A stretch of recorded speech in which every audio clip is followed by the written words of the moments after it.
Prabhupada and Guru Maharaj. Today we are reading Canto 5, Chapter 18, verse 15 to 26. Om Namo Bhagavate Vasudevaya. Om Namo Bhagavate Vasudevaya.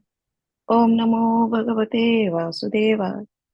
Narayanam Namaskrityam Naram Chaiva Narotamam Deving Saraswatim Vyasam Tato Jayamudite. Nashtaprayesu avatresu nityam bhagavata sevaya. Bhagavate uttama shloke bhaktir bhavati naistiki. Today we are reading Canto 5, Chapter 18, verse 15 to 26. Sukadeva Goswami continued in the tract of the land called Ketumala Varsa. Lord Vishnu lives in the form of Kamadeva, only for the satisfaction of his devotees. This includes Lakshmiji, the goddess of fortune, the Prajapatis, Samavatsara, and all the Samavatsara sons and daughters. The daughters of Prajapatis are considered the controlling deities of the nights, and his sons are considered the controllers of the days. The Prajapatis' offspring number 36,001 for each day and each night in the lifetime of a human being.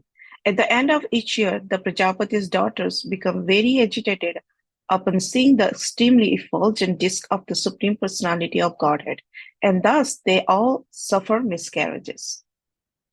In Ketumala Varsa, Lord Kamadeva Pradyumna moves very graciously. His mild smile is very beautiful, and when he increases the beauty of his face by slightly raising his eyebrows and glancing playfully, he pleases the goddess of fortune.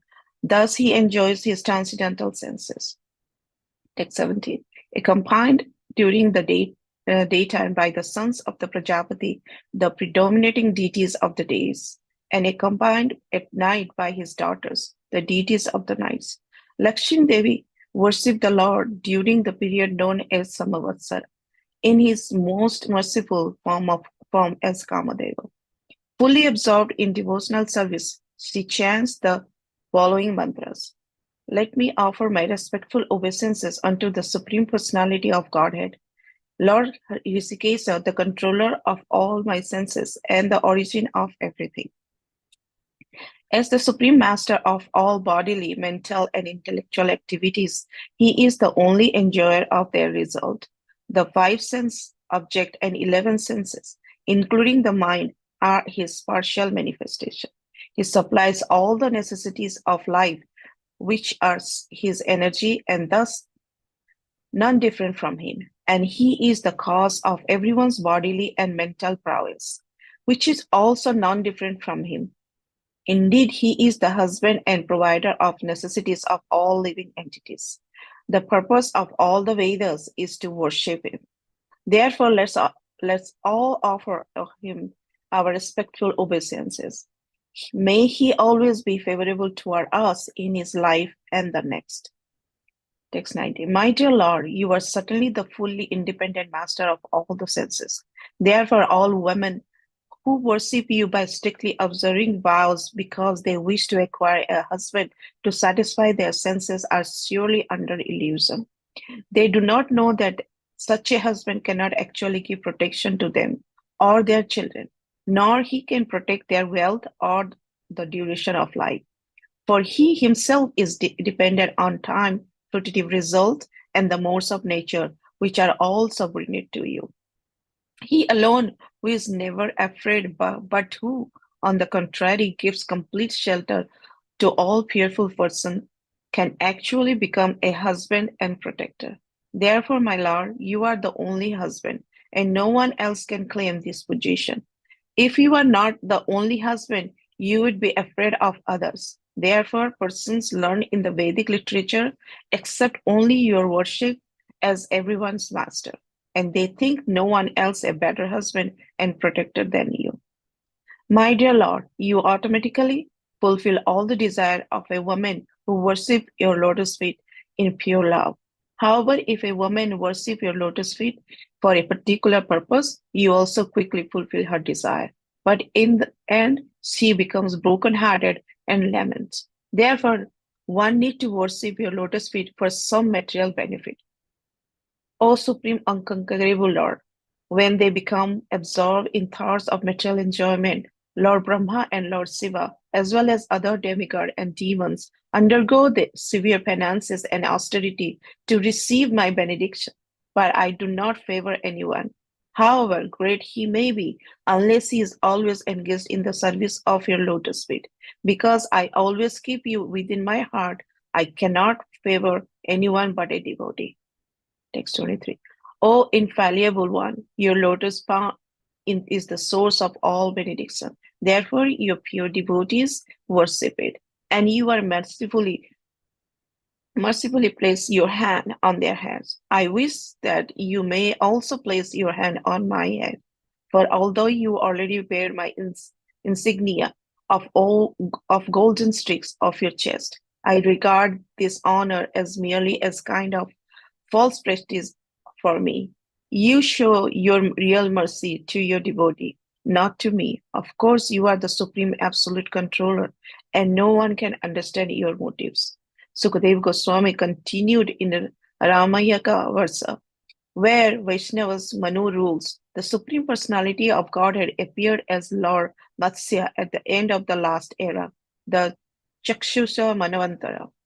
Vaivasata Manu now worshipped Lord Matsya is pure devotional service and chant the following mantra. I offer my respectful obeisances unto the Supreme Personality of Godhead, who is pure transcendence. He is the origin of life, bodily strength, mental power, and sensory ability, known as Matsyavatar, the gigantic fish incarnation. He appears first among all the incarnations.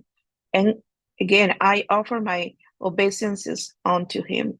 Text 26. My dear Lord, just a puppeteer control his dancing dolls and a husband control his wife. Your lordship controls all the living entities in the universe, such as Brahmana, Kshatriya, Vaishya, and Shudra. Although you are in everyone's heart as the supreme witness and commander and are outside everyone's as well. The so-called leaders of society, communities, and countries cannot realize you. Only those who wear the vibration of the Vedic mantras can appreciate it. Thank you, devotees. Hare Krishna.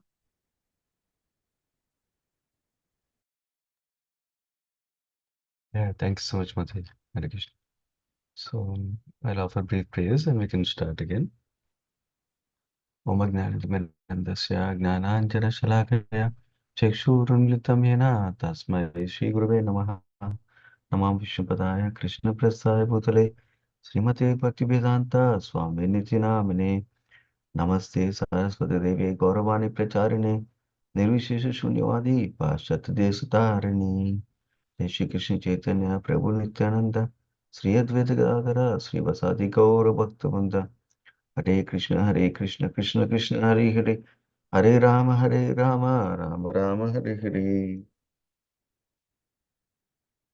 So, overall context of this section is Sri Sukadeva Goswami is describing to Parishad Maharaj the structure of the universe and how different living entities are placed at different places in the universe depending upon their karma and their desires, of course.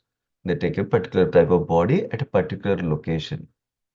So, this particular chapter is describing the prayers offered by residents of different varshas in the Jambudvipa. Jambudvipa is the middle island. Remember, we talked about how when Premata Maharaj went up behind the sun uh, to keep when the night is happening, by going behind the sun, he made a day coming. At that time, the chariot wheels created the seven islands is described.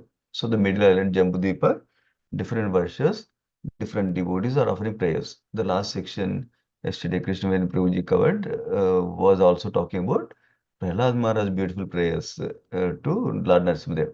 Even though we have elaborate prayers of Prahlad Maharaj in 7th canto, these are also very beautiful and succinct, giving the essence of what a pure devotee should aspire for, what a practicing devotee should aspire for also. So, I just want to offer some encouragement to hear the prayers and to read the prayers and absorb in the prayers meaning, essential meaning.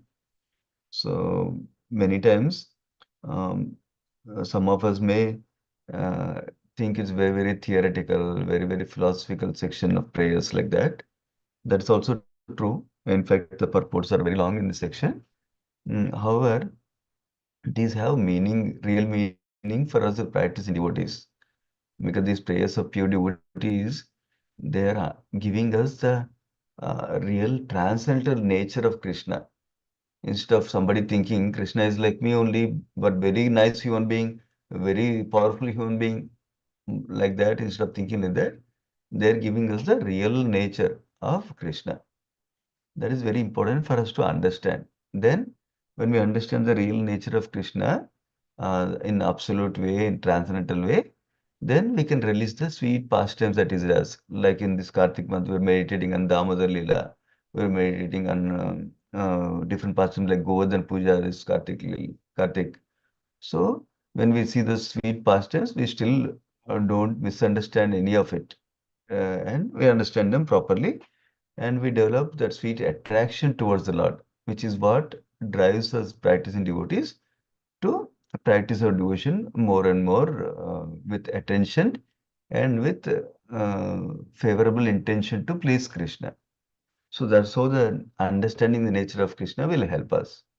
And then also these prayers sometimes give us as practicing devotees, how should we practice devotion service? How should we live this life? With what consciousness we should live our life? That also these prayers give us.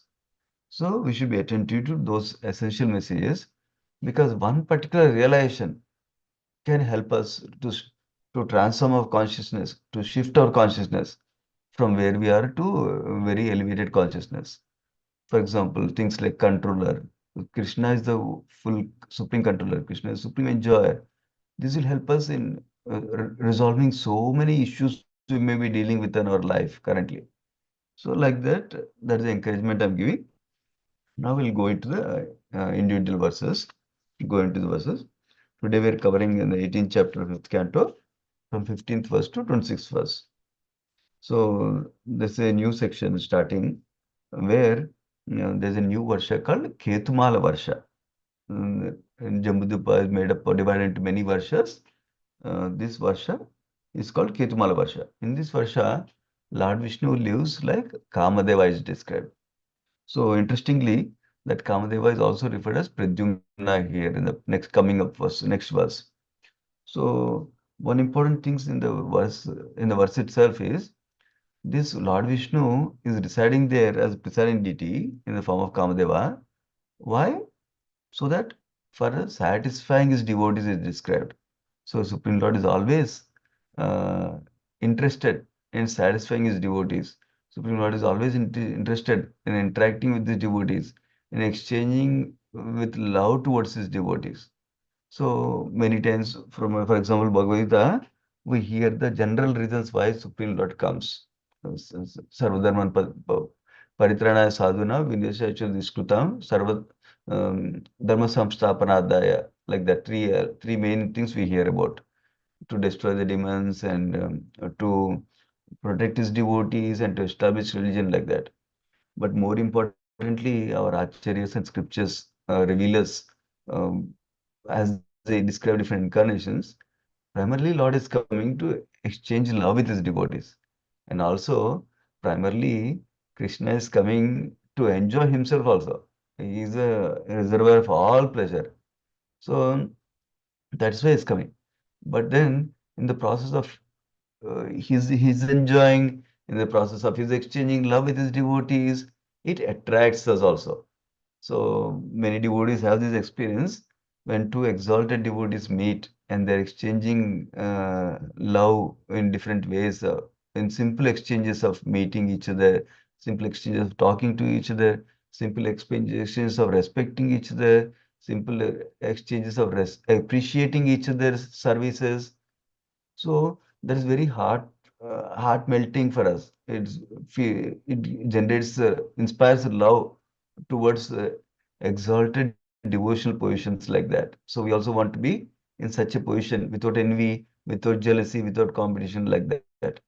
So now we can, if we similarly, if we can appreciate the pastimes of Krishna with his devotees, Supreme Lord in different forms with his devotees, that also can invoke appreciation in our heart for wonderful qualities they're appreciate and they're exhibiting, and also appreciate that position of the devotees to be able to exchange love with Krishna like that.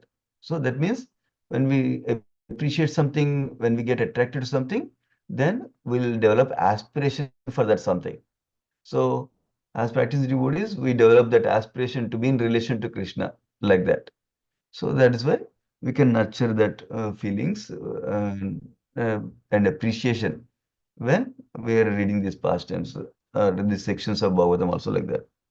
So one other point made in the purport by Srila Prabhupada here is that is an interesting point. Generally, we don't hear this. Generally, we hear black and white. Black and white means jivas have material bodies, whereas Vishnu tattvas are spiritual. There's nothing material about Vishnu tattva like that we hear generally. Here, interestingly, here Vishnu comes in the form of Kamadeva, but he accepts material body is described. So, uh, Prabhupada emphasizes the point whether Supreme Lord takes material body or spiritual body in ultimate sense doesn't matter much because he acts spiritually only.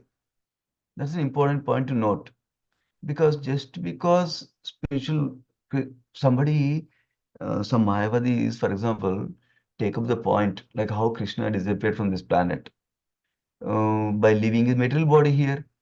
Then somebody may think, oh, he left material body. That means he's like us only. He's not Supreme Lord like that, somebody may think. In fact, Krishna does such pastimes like that so that people who have faith like that can maintain faith like that. He doesn't want to disturb the faith of those people.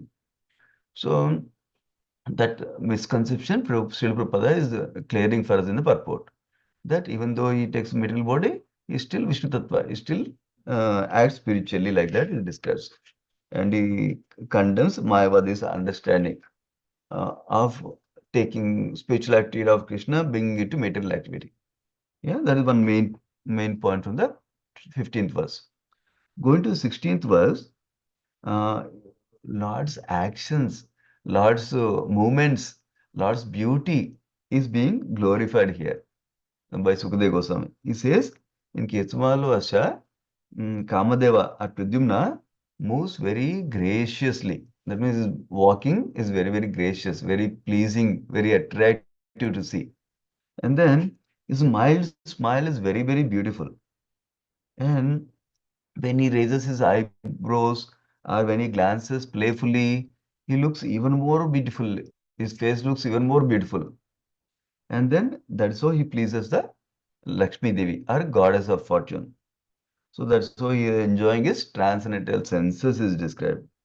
So there's no purport for this verse, but this being the Kartik month, many devotees also meditate on those pastime sections related to Krishna and gopis, Krishna and Srimati Radharani. For example, Gopi Gita, sung by the gopis of Vrindavan, they are also appreciating this Krishna's beautiful form, Krishna's beautiful actions like that. For example, some of the verses in Gopi Gita talk about how they're reminiscing, they're remembering Krishna's beautiful smile, Krishna's beautiful face, and Krishna's beautiful glances, and Krishna's beautiful actions are pastimes with them.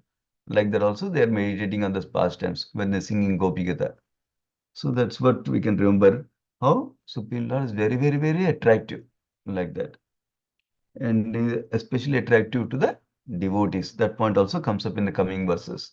That's the theme that's coming up. Now, going to the 17th verse. Now, here Sukadeva Goswami is still continuing that goddess of fortune, Lakshmi Devi, worships the Lord, the Supreme Lord, uh, in his most merciful form as Kamadeva. So, Srila Prabhupada focuses on one particular word in this verse. The word he is describing is Maya Mayam. That particular word in the verse is expanding in the purport. Essentially, interestingly, Maya generally we think of it as illusion. But Srila Prabhupada explaining Maya Sanskrit word has another meaning also, which is affection is describing. So here Supreme Lord is described with the adjective of Maya Mayam. What does that mean? Here it is, Prabhupada is actually writing here. It means very affectionate towards the devotees. Not that Supreme Lord became illusion. That's not the way to understand it. But it means that he is very affectionate towards his devotees like that. That's one explanation Prabhupada is giving. And Prabhupada is also quoting Srila Jiva Goswami to indicate not only Supreme Lord is very affectionate to his devotees, but he is also very merciful. Krupa Prachuram, like that is also describing. And then he also quotes Srila Vishwanath Chakravarti Thakur, another great Acharya, who is called as a Rasika Acharya. He explains that normally living entity is covered by Maya, under illusion. So the Lord is eager to deliver such devotees who are covered in Maya. That's what Maya Maya means, as Vishwanath Chakravarti Thakur is describing. So how does he do that? By curing him of disease of Maya, like that. So essentially, this is all glorification of Supreme Lord, different attributes of Supreme Lord. How is Bhaktavatsala, how is affectionate to his devotees, how is very eager to deliver us from our miseries in the conditional life currently. Not like he's just waiting for us to become pure devotee, only then he cares about us. Not like that. He cares about us even now, right now. So this is another misconception I used to have, and some devotees might have, which is that only Krishna takes care of pure devotees. I'm not pure devotee yet. So why does he care about me? Not like that. He cares about each one of us. Of course, for pure devotees, he controls their senses fully also. But for us, we, depending upon how much we surrender, that much he controls our senses like that. Otherwise, he is he's our best friend, he's our best well-wisher, and he wants to do what is permanently beneficial for us always. While considering our desires also at this time, especially when somebody is practicing devotion service. Go to the next verse, 18th verse. This is another beautiful verse where now from this verse onwards, we are hearing Lakshmi Devi's prayers directly to Kamadeva, who is Lord Vishnu himself. He's, she's glorifying him as Rishikesa, the control of all the senses like that. And is glorifying him as the origin of everything. That means everything is coming from him. So this statement we use very loosely. Everything comes from Krishna. But that has a very big impact. So that's what she elaborates in this purport also. Basically, she's saying that he is the only enjoyer of the results, of all the results. That means all the results we are doing with activities of body, mind, and intelligence like that. And then he supplies all the necessities of our life. The air we breathe, water we drink, food we eat, everything, every necessity we have in life is being supplied by Krishna. Sometimes he can supply directly if you're so fortunate. Sometimes he supplies through his agents of material nature, at least. And then other devotees, other human beings, other living entities like that also. And then he's the husband and provider of all necessities of all living entities. She will expand this husband aspect in the coming verses. But here she is introducing the topic that how he is the husband of everyone, all of us, like that. And then may he always be favorable towards us in this life and the next life also. Like that, she is praying. In the purport, Prabhupada chooses to focus on couple of aspects of glorification that Lakshmi Devi is doing. One aspect is how is the original source of everything. That is, what does it mean in practical terms? That is the source of the body that we have, is the source of the senses we have, is the source of the mind that we have, is the source of all activities that we can do, is the source of the strength I have to do the activities, is the source of mental strength that I have to think about some things or to endure some distress, to tolerate some happiness instead of becoming overwhelmed and becoming proud like that. And he's also the determination for securing the necessities of life. We think I struggled hard to get what I want, but he's giving that strength to us. And he's giving the determination also to do that, like that. When we understand this principle very deeply, then we can never become proud. We can always remain humble in every situation. And and also, when we understand others are also getting this from Krishna, not only I am getting, but everybody is getting that from Krishna, then we don't become jealous on anybody also. Then we happy that others are getting because Krishna is giving them. So we cannot say Krishna is wrong. Krishna is even though they're bad, Krishna is giving them everything. Even though I'm good, Krishna is giving little bit. That means we are finding fault in Krishna. So instead, when we understand this, that Krishna is giving me everything I need, and Krishna is giving everything others need, so that they can sustain their life, and that's who is maintaining everything and everyone. When we understand this principle, we live happily within our own mind for our whatever we have, whatever we don't have also, and also even when others have too much, others have very little, we are not disturbed. We understand Krishna will give them at the appropriate time. Krishna will take care of them. But we can also pray for others that please help them with good health. Please help them with necessities of life. Please help them to practice Krishna consciousness peacefully. Please give them some time so that they can do sadhana. We can pray like that. All the way understanding that Krishna is taking care of everything. So now going to the next verse, 19th verse. In this verse, Mother Lakshmi is still praying. My dear Lord, you are certainly the fully independent master of all the senses. Interestingly, she'll contrast that. She's saying he's the independent master. Whereas so-called husbands in this lifetime, in this yuga, in this age, in this earthly planet, in this material world, so-called husbands are not independent masters. They are dependent masters. They're dependent protectors. They're dependent maintainers. That theme she's going to describe in the coming verses. And she's saying, that's why I feel compassion for those women who worship that, oh, my dear Vishnu, please give me a good husband so that I can have good wealth. Please give me a good husband so I can have good children. Please give me a good husband so I can live peacefully. Somebody is praying like that.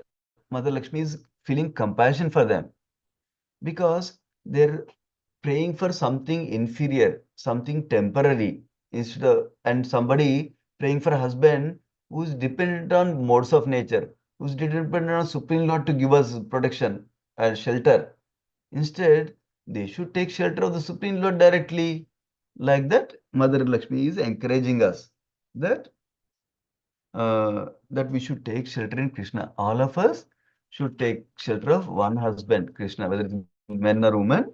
Our ultimate protector is Krishna. And the gopis are the best example of how they take shelter in Krishna and how they repose their love only on Krishna and how they are in the mood of only pleasing Krishna for every activity they do. That's the principle Prabhupada is elaborating in the purport also. Um, yeah. So a material husband can act like a protector because we are a representative of the Supreme Lord in taking care of our dependents, our wife, our children, like that. But we should not forget the fact that I can only protect as much as my karma allows, as much as Krishna sanctions. That we need to understand. So when we understand that, then even though we are striving so hard to protect our children or wife, we still pray to Krishna. Krishna, please give me the right intelligence so I can take care of my wife, so that she'll be happy and she can practice Krishna consciousness. My dear Krishna, please give me the right intelligence, right ability to speak the right things to my children at the right time, and give me the intelligence so that I can attract them to Krishna's devotion service instead of repelling them from devotion service. Like that, we can offer prayers by being in dependent mode like that. So that's what Prabhupada is emphasizing in the purport. But if somebody is thinking that I am the doer, I can protect, I will take care of my wife nicely, I will take care of my children nicely by my own strength, that's the point. Nothing wrong in taking care of the family. But thinking, forgetting Krishna and thinking that I'm the sole protector is the problem. That means somebody is in illusion, Prabhupada is saying in the purport. And Prabhupada is elaborating that all of us, whether it's in male body or female body, we're all Prakriti, whereas Krishna is the Purusha or the enjoyer. That means we're meant to give pleasure to Krishna, like that is describing. Going to 20th verse, this theme will expand. Yeah, Lakshmi Devi is directly telling what Prabhupada is telling in the purport in the last verse, that therefore persons who are learned in Shastra, they accept only you, your lordship. as everyone's master, and they think no one else a better husband and protector than you. In fact, we see this also theme coming up with Lakshmi Devi in 8th canto of Srimad Bhagavatam, where during the Samudra Manthan pastime, Lakshmi Devi comes from Samudra, from ocean, and then she tries to find out who should she choose as a husband and put garland around their neck. She says Indra is good, but he has this defect. This personality is good, but he has this defect. But Lord Vishnu is the supreme. He has no defects at all. So I'll choose him as husband like that. That's what she's encouraging for us also. That we should depend on Krishna as the ultimate protector like that. In fact, Prahlad Maharaj in 7th canto also describes like that. That we might think doctor can cure me from disease. We can think my father will protect, my mother will protect. Ultimately, they can only offer as much protection as Krishna sanctions. So our ultimate protector is Krishna. That's one what we can learn from here. So we understand Krishna as the ultimate protector and maintainer for us. Going to the next verse, 21st verse, Lakshmi Devi is saying to Lord Vishnu, you automatically fulfill all the desires of a woman who worships your lotus feet. So she's contrasting two different kinds of devotees in this verse. One is a pure devotee who is worshipping his lotus feet. That means, Prabhupada explains, worshipping lotus feet, serving the lotus feet means serving Krishna according to his desires. Not like, can you give me a nice car, please? Can you make sure my job is there for a long time? Can you please help me to get promotion soon? Can you please help me so that my children get married soon? That is not the highest level she is describing here. Serving the lotus feet, worshipping lotus feet means serving without any material desires, serving only to please Krishna. And then she says, when somebody serves like that, you don't let them suffer. You will fulfill all their needs also. Because they're not asking, you're not cunning or intelligent or clever that you don't give. You give them everything so they can be happy now also. Prabhupada writes in one of the purports here that how he gave great opulence to Dhruv Maharaj and Yudhishthira Maharaj, Prahlad Maharaj like that. Even material opulence he gave, even though they didn't want it. Except, of course, Dhruva was exception, but others did not want it, but still he gave. So that is what Lakshmi Devi is talking about. When we approach Krishna with pure devotion, then he'll give everything we need also, because he's caring master. And on the opposite end, she's saying, but if somebody comes to you only with material desires, you only fulfill material desires, but ultimately they will get purified because they're coming to you. That's the point Prabhupada made in the purport. That is, first of all, ideally, we don't pray to Krishna for some material desires, ideally. But let us say I'm not so pure yet. I'm so getting disturbed by material desires currently. My health is so bad, then I cannot do anything much. So then I can pray to Krishna only directly. Instead of going to this demigod, this devata, this devata, this devata like that, you should go to Krishna only. That's what Prabhupada is encouraging in the purport. Ideally, don't go for material desires. But with my current state, I cannot artificially practice that. So I really be peaceful only if I get material desire right now. So at least go to Krishna. Krishna, this is so much bothering me. This health is bothering me so much. Krishna, this job is bothering so much. This my boss is bothering so much. Somehow give me some peace in my life, but also let me come to pure devotion service to you. Don't miss that aspect of the prayer. Don't just ask material desires only. Ask for pure devotion service. Please give me Krishna Prema. Please give me Krishna Prema. But I'm also bothered by this. Please help me to take care of this. Please give me strength to take care of this. Like that, we can pray. So that's what Prabhupada is describing the purport. Go to the next verse, 22nd verse. So now Lakshmi Devi is describing those who are praying for material desires, those who are fully absorbed in material enjoyment. What happens to them? They try to worship Lakshmi Devi alone without the Supreme Lord.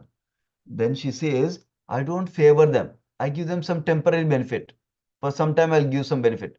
Prabhupada writes in the purport that as Durga Devi, she gives some temporary happiness, temporary illusory happiness like that. Temporary opulence she'll give you. But as Lakshmi Devi, she's not giving the permanent opulence like that. Whereas for devotees, Lakshmi Devi herself offers opulence like that, Prabhupada writes in the purport. And then, and Lakshmi Devi also directly saying. But if somebody is directly worshipping you, I will give them everything like that. I will favor them personally like that, he's saying. This is the one of the common themes Srila Prabhupada talks whenever Lakshmi Devi topic comes. That we should worship Lakshmi Devi along with Narayana, Radha along with Krishna. Like that he describes Sita along with Lord Rama, like that Prabhupada commonly talks about. Otherwise, the mercy that Lakshmi Devi gives is Chanchala. The bestowing of whatever benedictions she's giving will be Chanchala. Chanchala means they're temporary, they're fickle, they'll go away for after some time like that. Now, 23rd verse, Lakshmi Devi is saying, your lotus palm is source of all benedictions. And that I wish that you place your hand on my head like that she's praying. And she's saying, actually, you give your real message to your devotees, not to me. So that's important also. Prabhupada tells that Supreme Lord gives so much message to his devotees, even to more than Lakshmi Devi. Example he gives is about gopis, how they can participate in the highest rasa of Madhurya rasa of Rasa Leela. But Lakshmi Devi is not able to participate because of her Aishwarya mood. Even though she does tapassu, we hear in when we go to Brajmandal Parikrama, we hear how Lakshmi Devi does austerities to get into Rasa Leela. But still, she doesn't get the opportunity.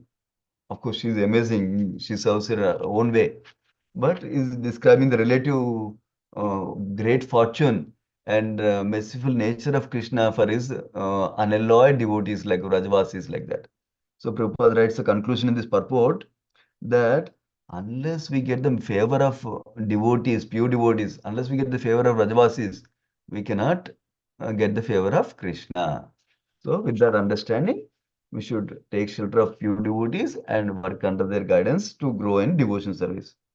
And then he's transitioning to Matsya Avatara in 24th verse, 24th verse and 25th verse.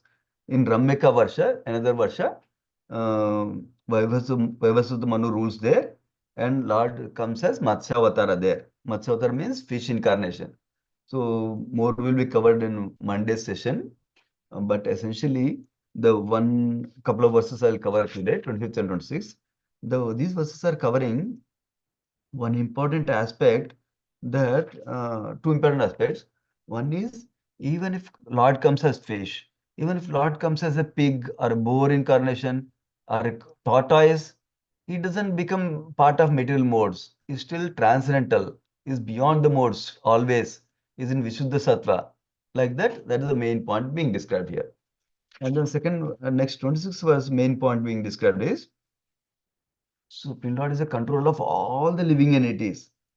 And then only when we hear Vedic mantras and scriptures like this, Srimad Bhagavatam, then we can appreciate the Lord and his qualities and his identity. Like that is being described here. So, whether whatever we are doing, we always remain subordinate to Supreme Lord's control. That is the understanding.